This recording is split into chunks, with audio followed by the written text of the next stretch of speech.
जय हिंद मेरे प्यारे साथियों, आप सभी का स्वागत है सोनू एग्जामिनर यूट्यूब चैनल पे। दोस्तों, आप सभी के लिए बहुत बड़ी अपडेट सामने निकल कर आ गई है। बम्पर पदों पे दोस्तों एक नई वैकेंसी का रिक्वायरमेंट सामने निकल कर आ गया है। एयरपोर्ट वैकेंसी का रिक्वायरमेंट आ गया है 2026 के लिए। इस वैकेंसी में कौन कौन फॉर्म अप्लाई करेगा और फॉर्म अप्लाई करने के लिए आपकी मिनिमम एज कितनी होनी चाहिए, मैक्सिमम कितनी होनी चाहिए, ठीक है। फॉर्म अप्लाई फीस क्या रहेगी, सिलेक्शन प्रोसेस क्या रहेगा, और आपको इस वैकेंसी के अंदर जैसे जॉब मिलती है तो जॉब मिलने के बाद आपको काम क्या करना होगा, ठीक है। जैसे कि आपको कोई भी वैकेंसी में जॉब मिलती है तो जॉब मिलती है तो कोई ना कुछ काम तो करवाएंगे ना। तो इस वैकेंसी के अंदर आपका कार्य क्या होगा, इस वीडियो के अंदर आप सभी दोस्तों को step by step complete information मिलेगी। सभी दोस्त वीडियो के एंड तक जरूर बने रहेंगे। चैनल के ऊपर पहली बार तो चैनल को जरूर से सब्सक्राइब करके बेल आइकन को प्रेस करना। जब भी दोस्तों गवर्नमेंट की तरफ से कोई भी नई वैकेंसी को लेकर के नोटिफिकेशन जारी होता है तो उसकी जानकारी तुरंत आपको अपनी चैनल के माध्यम से मिल जाएगी। तो चलिए दोस्तों, ज्यादा टाइम वेस्ट ना करते हैं, वीडियो को आगे की तरफ कंटिन्यू करते हैं। तो देखिए दोस्तों, सबसे पहले तो मैं आप सभी को यहाँ पर छोटी सी इन्फॉर्मेशन दे देता हूँ। इस वैकेंसी में फॉर्म अप्लाई करने के लिए जो लिंक है ये आपको कहाँ मिलेगा, ठीक है। ऑफिशियल नोटिफिकेशन वेबसाइट का लिंक आपको कहाँ मिलेगा, ठीक है। ऑफिशियल नोट वेबसाइट के अलावा देखिए दोस्तों, अगर डिस्कस करें ऑफिशियल वेबसाइट, ठीक है, form apply link, official notification link, ये तीनों के तीनों लिंक आपको कहाँ मिलेंगे, कैसे मिलेंगे, सारी जानकारी मिलेगी, ठीक है। तो सभी दोस्त जरूर से वीडियो को लाइक करके दोस्तों के साथ शेयर भी करेंगे। दोस्तों, सबसे पहले डिस्कस करते हैं कि इस वैकेंसी के अंदर फॉर्म अप्लाई करने के लिए इंपॉर्टेंट डॉक्यूमेंट्स क्या है, ठीक है। आपको क्या है कि फॉर्म आप अप्लाई करोगे तो फॉर्म अप्लाई करने के लिए डॉक्यूमेंट्सों की तो जरूरत होगी। अब डॉक्यूमेंट्स की अगर बात करते हैं, ये सारे के सारे डॉक्यूमेंट्स हो गए, यानी कि आधार कार्ड, 10वीं की marksheet, registration number, photo for size, email ID, ठीक है। और इसके अलावा कार्ड, सर्टिफिकेट, मूल निवास, जाति, ठीक है। ये सारे के सारे आपके डॉक्यूमेंट्स आपके रेडी होने चाहिए, ठीक है। तो आप इसमें फॉर्म अप्लाई कर सकते हो। नेक्स्ट वन पे डिस्कस करते हैं कि सैलरी। अब सैलरी का रोल क्या है कि 18,000 इन हैंड सैलरी मिलेगी आपको स्टार्टिंग में, फिर धीरे धीरे इंक्रीज होती है आपकी 65,000 पहुंच जाती है। बट सबसे बड़ा रोल तो ये है कि 18,000 इन हैंड सैलरी मिलेगी तो कुछ खाना पीना रहना ये सारी सुविधा आपको एयरफोर्स की तरफ से आपको यानी कि उपलब्ध करवाई जाएंगे, ठीक है। एयरपोर्ट की तरफ से यानी कि आपको उपलब्ध करवाई जाती है। अब इसके अलावा नेक्स्ट वर्ड पे देखो, सिलेक्शन प्रोसेस की बात करें यानी कि चयन प्रक्रिया। तो चयन प्रक्रिया जो दोस्तों इसमें होता है ना, इसमें एग्जाम नहीं होगा। 10वीं की परसेंटेज के बेस पे आपका सिलेक्शन होने वाला है, यानी कि मेरिट लिस्ट के बेस पे आपका इसमें सिलेक्शन होगा।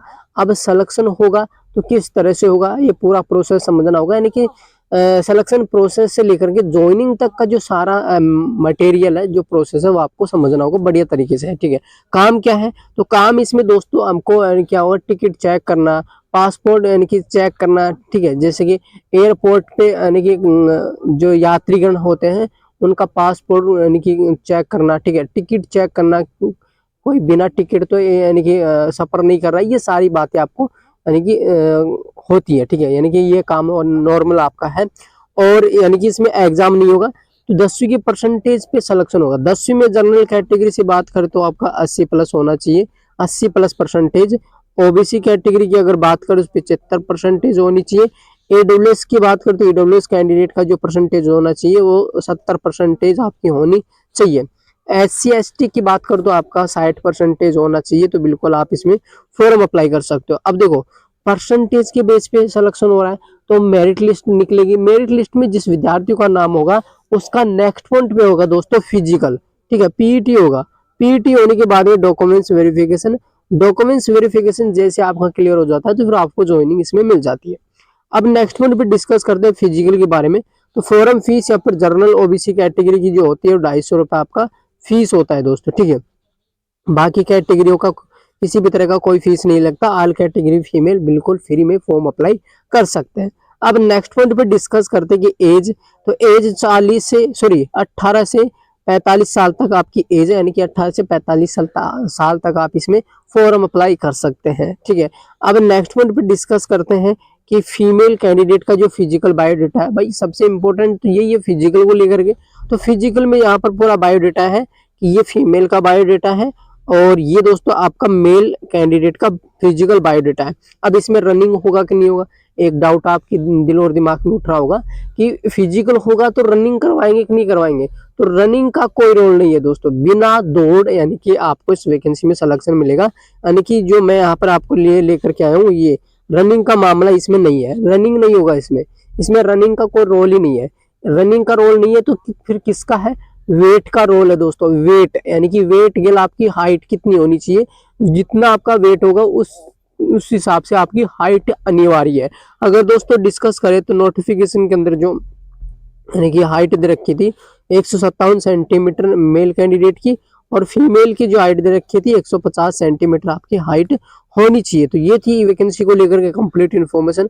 नेक्स्ट वीडियो के अंदर डिस्कस करेंगे कि आप अपने मोबाइल से फॉर्म अप्लाई कर सकते हो, तो कैसे करेंगे, step by step complete information आपको मिल जाएगी। अब इसके अलावा एक पॉइंट रहेगा कि फॉर्म स्टार्ट कब से होंगे। तो फॉर्म जो लास्ट डेट है दोस्तों इसकी कब है, मैं आपको सभी को एक बार बता देता हूँ कि इसकी जो फॉर्म लास्ट डेट है ना दोस्तों, वो आपकी रहने वाली है 16 जनवरी। ठीक है, 16 जनवरी फॉर्म लास्ट डेट है, और वो इसके फॉर्म स्टार्ट हो चुके हैं, कल ही की डेट में हो गए थे। आप निश्चिंत रूप से जाकर के फॉर्म अप्लाई कर सकते हैं। तो ये थी कंप्लीट इन्फॉर्मेशन। फिर मिलते हैं नए अपडेट के